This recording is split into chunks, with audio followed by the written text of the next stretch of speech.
Today's episode is sponsored by Ellie, E-L-L-I-I. Ellie is one of the world's leading content libraries for English language teachers, with thousands of ready-made lessons and flashcards and hundreds of videos that you can use to complement your own curriculum or use as your main source of materials. Ellie is run by a team of former English teachers, dedicated to creating content that engages your language learners. If you're an independent teacher or paying for your materials out of pocket, we invite you to use our podcast's exclusive discount code Think-Aloud to save 15% off your first membership term. That's THINKALOUD. And if you're an administrator looking to buy for your whole program, just reach out to the fine folks at Ellie to inquire about a 2-month free trial to test it out for your organization. And don't forget to mention who sent you, your friends at the Teacher Think Aloud podcast. Head to ellie.com today. That's ELLII.com.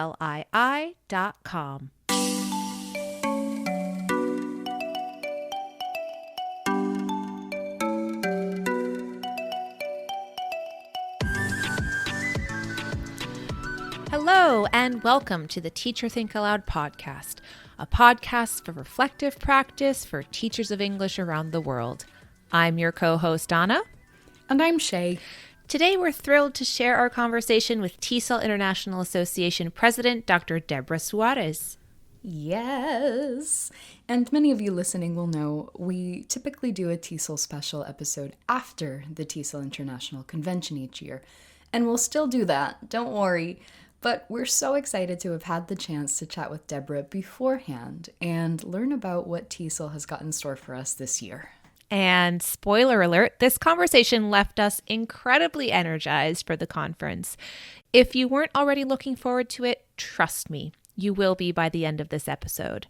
Yes, so let's dive in and meet our special guest and hear about how she got started in the field. My name's Debra Suarez. My preferred pronouns are she and her. Thank you for asking. And my career trajectory, my first TESOL conference, TESOL International Conference, was 1991. And in some ways, my career started with that first TESOL conference. I was a graduate student, and I walked into the conference hall, and I will never forget, there were flags from every country, just a row of flags from every country. And I looked up, I caught my breath, and I said, I'm home. I will never forget that moment. Sorry, I know she only shared a tiny bit, but I'm already eager to jump in. I love that moment she described, walking into TESOL for the first time and seeing the flags from all over the world.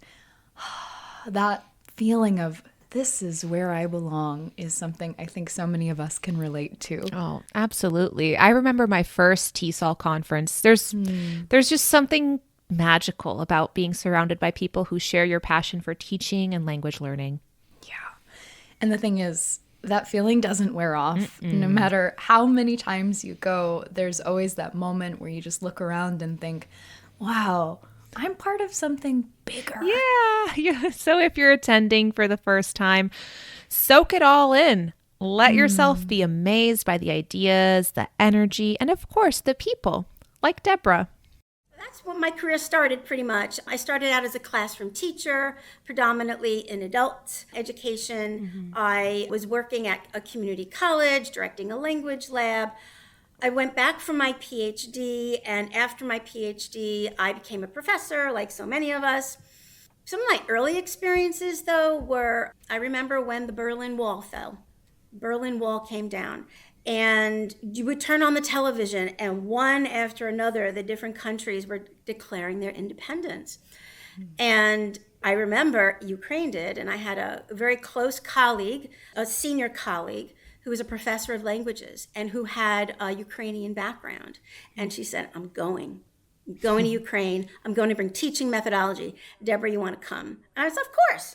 So for the next several years, we would go every winter and every summer to bring teaching language methodologies. That was my first experience really working abroad with teachers. Yes, I know the tragedy that's going on now. And when we have the opportunity to go back and rebuild, I will be there. You know, I did a lot of what most professors will do. They present, they publish, they teach, they develop programs. I loved it. And I never imagined myself doing anything but that. until the world changed, circumstances changed. And it was back in 2008 when the economy crashed, if you remember. So I had some decisions I had to make. And I decided to go into the U.S. Department of Education. And my role was as what was called English Language Learning Specialist in the Office of Career, Technical, and Adult Education. And in that role, I developed and directed national teacher education projects. It was so similar to what I'd been doing before, except it was on a national level.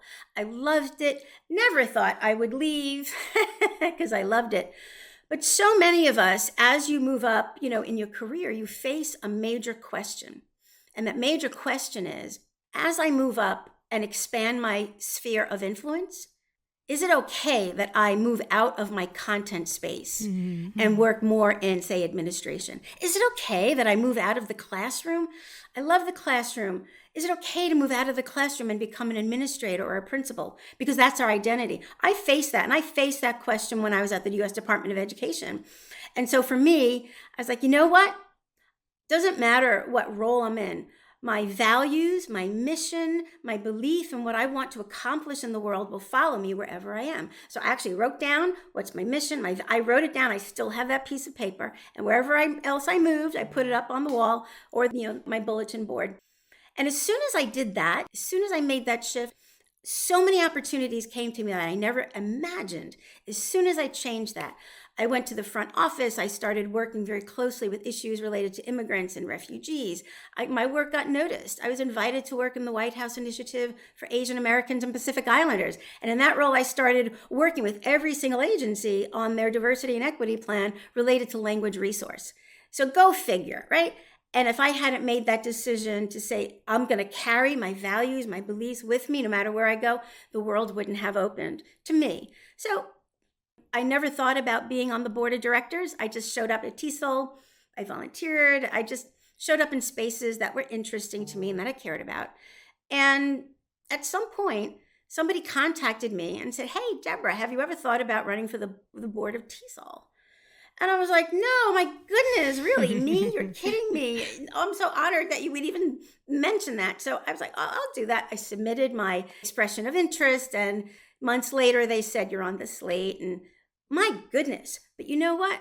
The universe is a funny thing, because just when I had said to myself, I'm going to open up and look at my mission, my values, what's important to me, no matter my role, that's about the same time that this person called me up and said, would you consider running for the board? And the reason why I say the universe had a hand in it is that had I been in my former position as English language specialist, conflict of interest rules would not have allowed me to run for the board. Go figure, right? So ran for the board, was on the board, and I was on the board around the same time I was with the White House. When I was elected president, I absolutely knew I didn't want to mess around with conflicts of interest. So I resigned. I separated from the U.S. Department of Education a few months into when I was president-elect, and devoted myself mostly to TESOL International because it's an honor to do so. I do other things. I published a couple books with some friends. I am now an adjunct professor with Johns Hopkins, teaching just one class, only one, that's all I want, in the program International Teaching and Global Leadership. And I started my own little consulting company, which I call Uplifting Teachers. I will never retire. As long as someone's willing to engage with me, I will engage in this space. That was a long time. I'm so sorry if it talks for so long, but quite the history, but really fascinating, Debra, and so many nuggets of golden wisdom already. I love that idea of thinking about your core values and letting that really lead you and see sort of what opportunities open up. I love that. Right. Okay, first of all, how incredible is Debra? Not only does she have this amazing career trajectory from classroom teacher to professor to the U.S. Department of Education to the White House to TESOL president, but she's also just so humble and generous in the way she shares her experiences. Absolutely. And what really stood out to me was the way she talked about defining your mission, writing it down and carrying it with you wherever you go. That's such a powerful mindset shift, and you can tell it's shaped her journey in really meaningful ways. Love it. All right. Before we get back to Debra, let's take a minute to make some predictions about what we think we'll see at TESOL 2025. Fun. You go first. Okay. Well, It was your idea. I'd bet that AI is going to be everywhere. 100%. I mean, AI and ELT is something I've been thinking about a lot lately. And from what I'm seeing, people are so eager to figure out how to use it effectively. It's hard to keep up with all of the developments, so I doubt this trend is going to go away anytime soon. Right. It was already huge at last year's conference, and the conversation around it's been evolving rapidly. Totally. What I hope to see more of this year is discussion about teacher well-being, because let's be real, this profession can be exhausting, and we need more spaces to talk about sustainability in our careers. Oh, yeah. More teacher advocacy, more work-life balance discussions. Sign me up, please. All right, I will. Let's hear from Debra. What does she say is in store for us this year? So could you tell us what the overarching theme or focus of TESOL 2025 is and how it reflects the current needs of the TESOL community? Sure. Well, we don't have an official theme. TESOL's kind of moved away from one of those themes and kind of leaving it a little bit open. But nonetheless, we do have areas that are kind of specialized for this conference. We have many sessions, surprise, surprise, related to AI and looking at AI from multiple perspectives. It's a fascinating time because with this topic, it's really interesting. We have TESOL professionals who are learning about AI at the same time that they're implementing it in their classroom or in their writing and simultaneously presenting. So we're all in the AI space right now. You know, it is open door for someone to learn about it, to practice it, and then to be presenting and sharing. So we have several sessions, lots of sessions actually on AI, opening up that door for all of us. Also, another topic that you'll be seeing is project-based learning. And then, of course, we have sessions on translanguaging because we do have our roots in linguistics. So we have a lot about that. But you know what? If I were to say what's the theme for attendees, it's that we love to come home, and TESOL is our home. And the TESOL conference is like the main family party. So that's what we're looking forward to. Awesome. That's all very exciting. Are there any new initiatives or features or different tracks maybe planned for this year's conference that attendees can look forward to? Yes. Well, I would say we always have something innovative at every TESOL conference. And we have the tried and true, but we also have something innovative because one thing that we do is we keep in touch with our members and we keep in touch with our conference attendees and we get surveys and we get feedback. And we really do read the surveys. We really do discuss the feedback, the board and the staff. And so in response to some of the more recent feedback, what we're doing is having a lot of opportunity and support, especially for first-time attendees and for first-time presenters. So we're very excited about that. And we also, it's wonderful to go to the presentations. It's wonderful to go to the business meetings. It's wonderful to meet people that you have only seen online.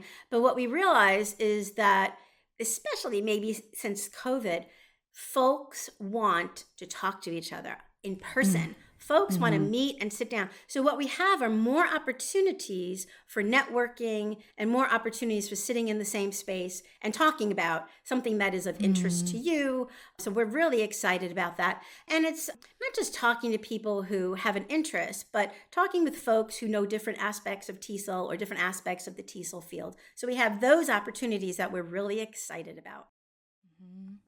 That's excellent. I remember, the first couple of years that I went to the conference, I spent my time running from one session to another, and it's really challenging, I think, to get the lay of the land. Conferences, especially your first time, can be overwhelming.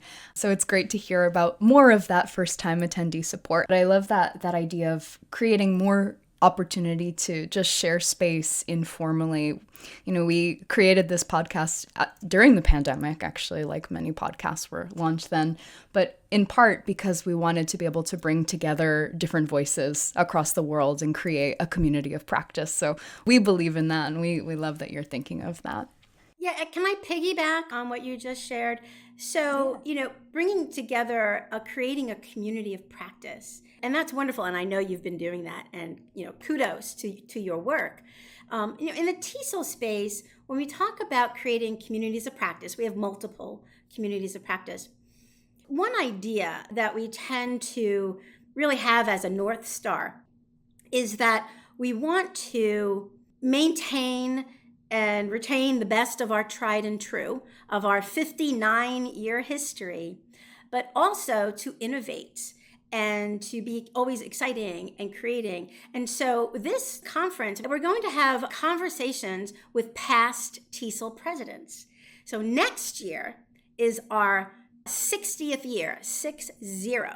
And so a conversation with past TESOL presidents is an opportunity for members, people in the field, to hear about where have we been and what's really great about where we've been, but where are we going? What are some of the challenges? What are those first-time attendees really thinking about? What are their questions? What are their needs? And so this is an opportunity to really start thinking about heading into the future. So I wanted to make sure to mention that because that is part of community building, as you said, Shay. Well, and speaking of the needs of attendees, of TESOL members more broadly, TESOL is a global organization. So I'm wondering, in terms of attending to the needs of all participants, all members, all attendees, how is the 2025 conference designed to engage educators from contexts and regions that are outside of the North American context that this often takes place in? We have members from over 100 countries around the world, and we'll have attendees from countries around the world. And we're so pleased about that. I remember a former board member say, and it always stuck with me, a former board member said, the world comes to TESOL, right? The world comes to TESOL. And so as TESOL, our doors are open, and we want to make sure that everyone is welcomed and feeling that it's a great space, and that there's a buffet and there's something for everyone on the buffet table as best as we can. And so we have over 600 sessions. We have different kinds of activities. We have our publications booth, our exhibit hall. We have different kinds of activities and so forth.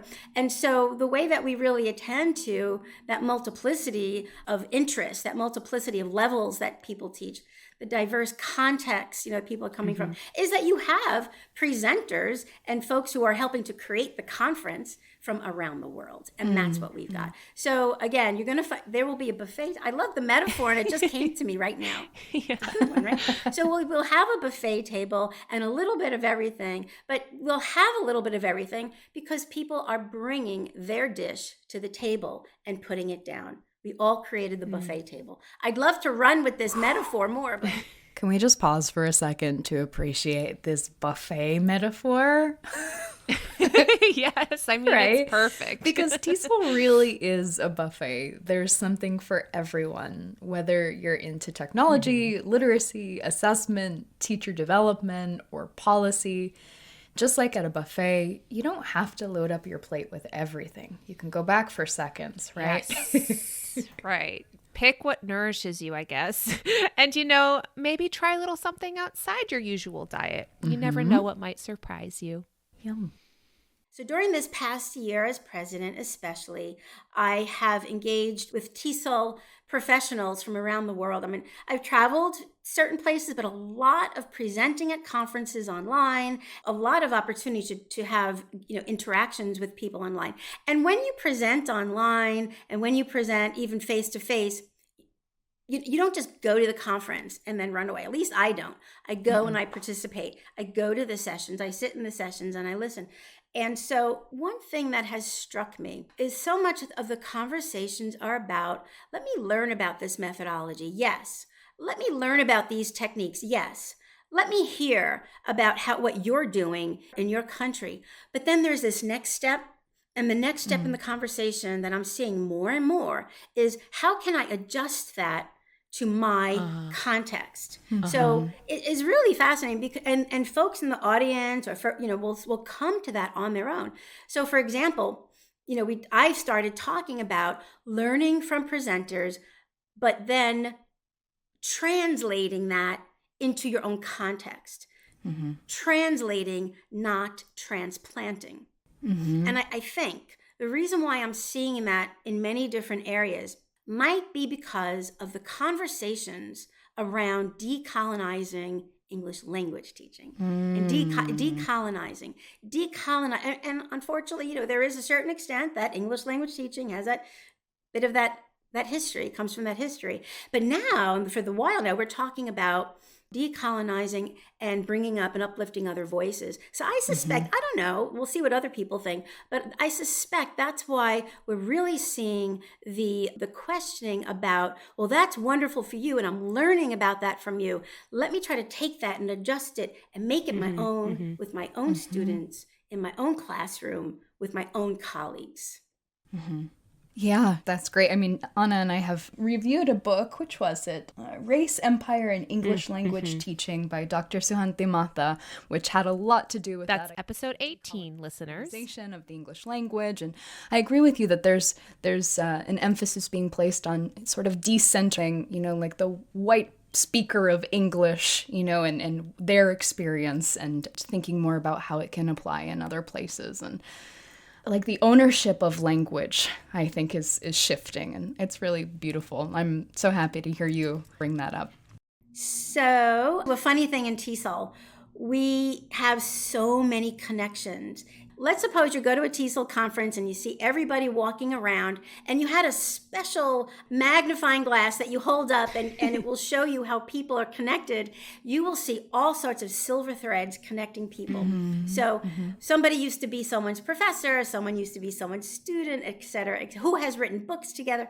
So you mentioned Sue Motha. I have known Sue Motha for 25 years. Wow. I was a brand new assistant professor, and she was an advanced graduate student, and she was working through these ideas 25 years ago. Wow. Her dissertation, she played with the idea of, how do I see myself as a language professional? And am I going to see myself from my light, or am I going to look at myself from your light? Her work has been very influential. And so that conversation has taken off in different directions. And it is interesting because decolonizing or advocating in different spaces really trickles into how I see myself as a language teacher, even if English is not my first language. It trickles down into how we create curriculum, decolonizing curriculum, the subject matter, the books we choose. So yeah, it may have started with some scholars 25 years ago, but we are still struggling with it, and it is having incredible impact right now. Even if you take a look, if you go online and take a look at what's coming out of the United Nations, what has been coming out of the United Nations, looking at what does it mean to be a global citizen, right? Global citizenship. And then you think about that from developing a teacher, developing a global perspective, becoming a global citizen as an English language teacher really does involve looking and breaking down those barriers and looking at levels of power and empower and breaking down those barriers. So enough said. I could talk about that forever too, but I know you have other questions. That whole idea of translating, not transplanting, really stuck with me. Yes. How many times have we seen people just try to copy paste a teaching method from one context into another, right? Without adapting it to fit their learners. Exactly. I think we've all been guilty of it at some point too. We get excited about a new approach, and then we realize, wait, this doesn't quite work with my students in my setting. Right. It's such a great reminder that the best teaching is flexible, contextual, and deeply responsive to the needs of our learners. And I love that TESOL is a space where we can all come together and share what's working, but with the mindset of adapting rather than just adopting. So important. Well, I think you kind of segued a little bit into our next question quite naturally, which relates to this idea of advocacy.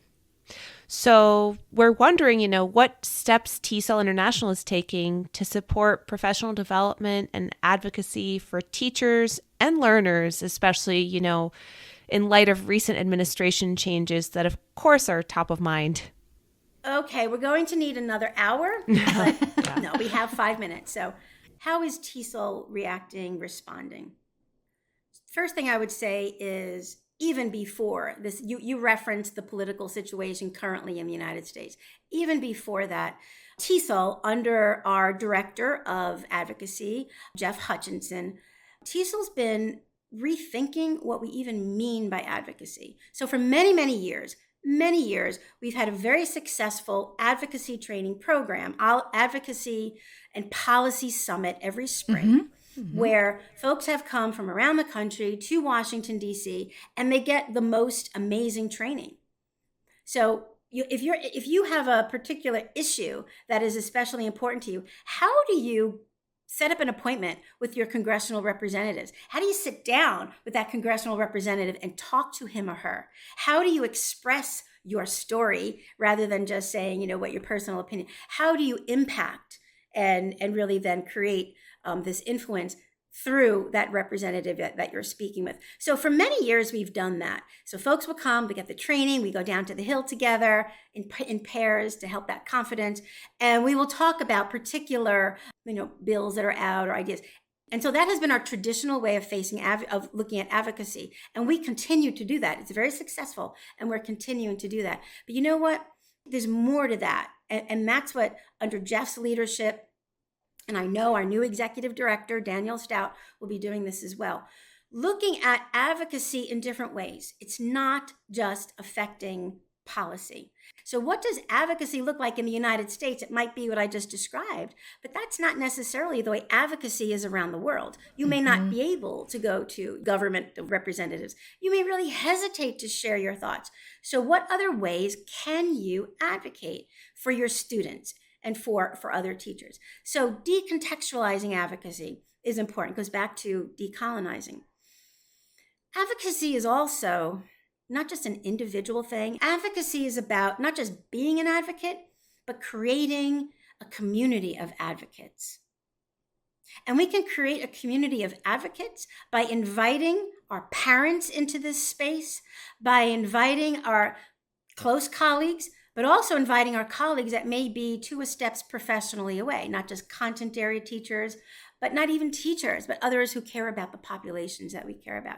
And then, of course, looking at advocacy from other parts of the world. So that's what we've been doing in TESOL, having these real important conversations, drawing on the knowledge and expertise of our members around the world, and then opening up that space. Now, if I may, the tricky question about what's going on now in U.S. politics. A couple things.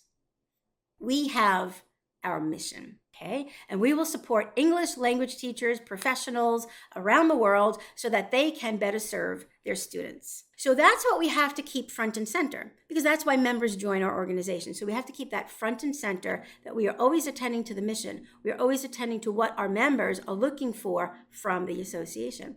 So having said that, we really need to be looking at what is coming out from DC. And right now there's a flurry and there's just a lot. So the first thing is to be aware. Teachers are teaching. They're in the classroom. They don't have time to be online looking at the executive orders that come out, the 5 or 10 that come out. So Jeff is working very hard to keep on top and to keep aware, and then to share that and share that awareness. And then once he learns about it, talking about it with the staff, talking about it with our executive director, talking about it with the board, and coming out and thinking, what does this mean for TESOL? And then we come out with position statements that any member can go to our site, our advocacy site, and look at the position statements. There's that. We also know that advocacy is not just one person, it's not just one organization. And so we do communicate with and engage with our partners in mission. So we have sister organizations who also care about what we care about: education, immigrants and refugees, teacher professional development, and we will engage with them and talk about how as a collective can we kind of respond. The other thing that we think about, and it's tricky, we are an international organization. Yes, We are based in the United States, and because we're based in the United States, we follow U.S. laws and policy. So that's why there's that heavy U.S. focus. But at the same time, we need to remember that it is just the U.S. and there's a lot more going on in the world than that. And it's also what's happening in our relationship with other countries and how that trickles down into relationships with educational exchanges, for example, or whether or not students can come to this country to study. So we're keeping an eye on that as well, that we are global, that we are international. Right now, especially in the United States, there's a lot of worry. Is the U.S. Department of Education going to shut? I know federal funding will be affected. How will that affect state funding? How will that affect my job? And even though I'm paid through the state, we know that federal dollars go to the states and then fund the states. We know that. So if federal dollars are affected, even if I teach in a state, and I live 3,000 miles away from Washington, D.C., what does that mean for my job? That's what's happening right now. And then we teach immigrants and refugees. We're worried about our students. Those of us who teach adult education, we're worried about, can we keep our classrooms as safe spaces? This is real worry. And we know this in TESOL. So what I would say, to summarize, those of us who are worried about our jobs, worried about our funding, worried about our students, worried about our country, that we need to know that we are not alone. And TESOL is one way that we are not alone. Keep on top of the advocacy page. Take a look at what's happening in advocacy. By the way, you don't even have to be a TESOL member. We keep that open. Remember that we need to talk with each other. We can rise above individual partisan politics and come together around what we do value. Come together around what does affect us and how to help each other. And I know that might sound very, very general or vague, but it is real.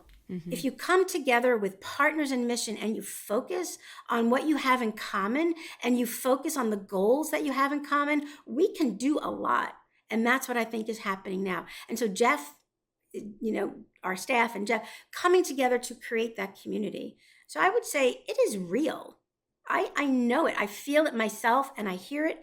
This worry is real. And we have colleagues around the world who feel for us, but also they're feeling about how this might impact them as well. So creating a community, being aware, giving ourselves, that space to participate, and always remembering that if we focus on what we have in common, we will find a way to work toward the goals that we share together.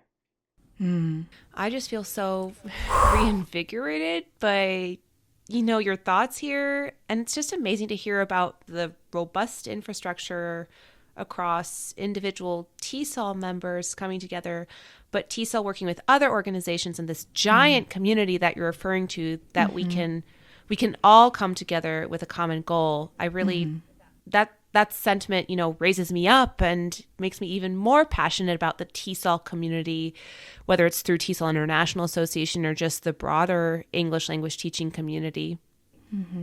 Yeah, that was a great pep talk, Debra. Thank you. My neck hurts a little from nodding so vigorously here. But I think we all can use that reminder of hope and of community. And so thank you for sharing that with us. I think we come to this field because we're passionate, but and because of that, we will see the problems. We will really focus in on these are the challenges, these are the difficulties. But at the same time, what you said, Shay, there is always hope, always. And we find it in ourselves and we find it in each other. Yeah, absolutely. Absolutely. Okay, that segment on advocacy, wow, that was so powerful. Right. It really made me reflect on how we think about advocacy in our field. It's not just about lobbying for policy changes. It's also about decolonizing ELT, building communities of practice, and amplifying voices that have been historically underrepresented. And Debra's point about advocacy looking different depending on context, that's huge. In some places, walking into a government office and advocating for better language policies isn't an option. But that doesn't mean teachers aren't advocating in other ways, whether it's through curriculum choices, school policies, or even just classroom practices. And the fact that TESOL is recognizing that and expanding its approach to advocacy, that's exactly what we need. Listeners, in case you missed it, we did do an episode on advocacy in March of last year with our friend Rosemary Colon. Check it out if you haven't already. It dives deep into the advocacy summit that Debra highlighted. Yep, that's episode 53. And be sure to check out recent releases from TESOL International if you're looking for additional guidance on how to navigate these times. We've linked that and other resources in the show notes for you. Well, so one more question for you today, because I think that we could just chat with you forever. Yeah. This is just, it's been really enjoyable. So I want to leave our listeners with some advice for attending the 2025 TESOL convention. What can they do to maximize their experience and their professional growth, both during the conference and afterward? Yeah, so pack sneakers. That's the first thing. Yes. Maybe a pair of pretty shoes, but then you get your sneakers, layers, a water bottle. So some of the things that I find helpful to prepare in advance, I don't want to be sitting there sitting by an elevator, flipping through, my phone looking for the sessions. So I'll look at the sessions in advance, and it's always hard to pick, and I'll write down 2 or 3 for the same time, because I know that I won't know exactly where I am. So look at the conference program, go on the phone and look at the conferences. Look at the sessions. If you are mid-career or certainly senior, connect with the people that you are in your field and ask them, are you going to TESOL? And let's get together for lunch. Let's get together for coffee. I'm going to this session. Do you want to come with me? And if they're not coming to TESOL, say, no, come to TESOL. I'm going to be there. So prepare in advance and connect with your colleagues. I think that's really important. If you are presenting, definitely write your presentation before the conference. You might think that's not something that you need to say, but it is actually quite important so you can enjoy the conference. And I think in addition to that, I would say to really take advantage of the advanced information that you get, because that's going to help you prepare for the conference. So for example, take a look at the exhibitors. Who are the list of exhibitors, who's going to be there. We have a nice mix of large exhibitors and large publishers, but also some small businesses. We have teachers who have created their own small businesses based on their teaching experience, and maybe they're writing books or methodology. They have exhibit tables at the conference. So take a look at that as well. And the other thing is, as much as you can prepare in advance, leave yourself open to unexpected meetings, unexpected conversation, because so much it's the unexpected that creates your experience at TESOL. Leave yourself open, come with an open mind, and sneakers. Pair of good walking shoes. Awesome. Honestly, sneakers is the best piece of advice I've heard. Friends, to recap, if you're attending TESOL 2025, here are a few quick tips to make the most of it. As Debra said, wear comfy shoes. Seriously. Conferences mean a lot of walking. Yes. Pack snacks. Food inside conference venues is ridiculously expensive. Yep. A little snack stash will save you. And if you're used to working solo, you might not realize how much you'll be talking at the conference. Bring cough drops or lozenges to support you. Yeah, I mean, you always have a backpack of snacks at the conference, and you're like, Anna, you should eat something. Here, take my snack. Be a good friend. Bring snacks. Do you meet people with those snacks? Do you know? I hooked my partner with dried apricots. It's true. TESOL fairy tale. Amazing. What else? Well, I think it's useful to choose a few key themes to focus on. It's easy to get overwhelmed by all the amazing sessions. So having a strategy, whether it's AI, translanguaging, teacher advocacy, or something else, that can really help you. And leave space for spontaneity. Some of the best connections and insights happen in the unplanned moments. And if you want to get even more intentional about your conference experience, check out our reflective practice tool. It'll help you carve out a PD plan that actually aligns with your goals. We also shared some conference going tips in our 2024 TESOL special and in the blog we posted afterward. We'll link it in the show notes. We got a lot of links in the show notes this time, don't we? Yes, we do. Awesome. Yes. More resources for you, teachers. Well, we've got one more exclusive tidbit for you listeners. So the president will do a keynote. And so I've asked past presidents, hey, any thought on that? What do you think people are looking for? One person said to me, which was so helpful, one past president said, it's not so much about a topic, but people really want to hear what their president has to say. So show up, be yourself, show up as you. And that just, I went from thinking about, do I do a panel or what's the best topic? And to all of a sudden, when she said, show up and be you, because people want to hear what their president has to say, it opened my space. And so let me tell you, I got a little experimental keynote going on. And I could talk about methodology. I could talk about translanguaging and all that. But you know what I'm going to talk about? I'm going to talk about the joy of TESOL. That's my title for my keynote. And I just thought really hard about it. And if there's anything that I would say that about me that I'm going to bring to the table as the current president, it is the joy of TESOL. We talk about the passion and the mission as ELT teachers. I want to accomplish this and I want to accomplish that. But you know what? When things get really, really difficult, losing jobs, closing programs, when things get really difficult, sometimes it's not the passion that's enough. Sometimes your sense of mission isn't enough, and you might leave the field, you might leave your school. We know that. But what keeps us going, really what keeps us going, I do believe, is that sense of joy, that teaching, being in the classroom, researching and writing, we get some sort of joy from that. We do. And if we can sort of uncover what really gives us joy, I think that is going to help us be resilient. So I'm playing around with that, and I'm going to ask for people's grace and patience while I explore this, but I am really going to bring and talk about the joy of TESOL. So thanks for letting me share. Personally, that's one of the things that I'm most excited about for this conference. I'm tearing up. God, I'm tearing up. All right. That was just about the most inspiring conversation we could have had leading up to TESOL 2025. I mean, I was already pumped, but now I'm counting down the days. And we have to talk about Debra's keynote, The Joy of TESOL. Just the title alone. Oh my gosh, I love that. Me too. I mean, because it's just so real. When we're overwhelmed, when we're feeling burned out, sometimes it's not enough to just remind ourselves why we're passionate about teaching. Yes. Passion and mission can keep us going for a while, but it's joy that sustains us long term.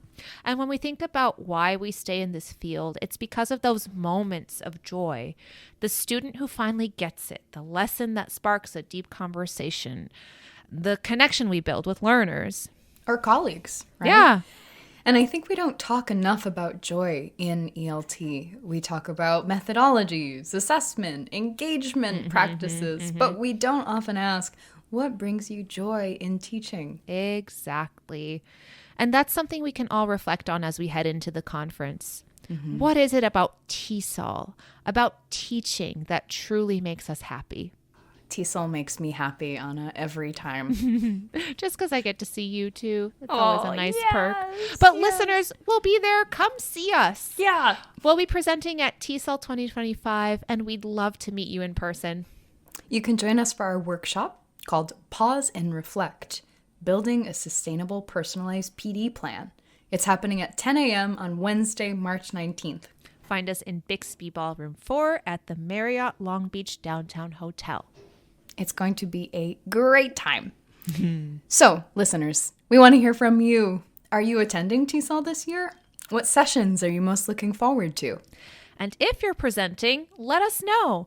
We'd love to hear what you're sharing at the conference. You can connect with us on social media or tag us in your posts. We'll be following along. Huge thanks again to Dr. Debra Suarez for this incredible conversation, and to all of you listening. If you enjoyed the episode, share it with a friend, and don't forget to subscribe for more reflective conversations in ELT. And don't miss our post-TESOL recap episode coming soon after the conference. Thanks so much for joining us on the Teacher Think Aloud podcast. Until next time, happy teaching. And happy reflecting.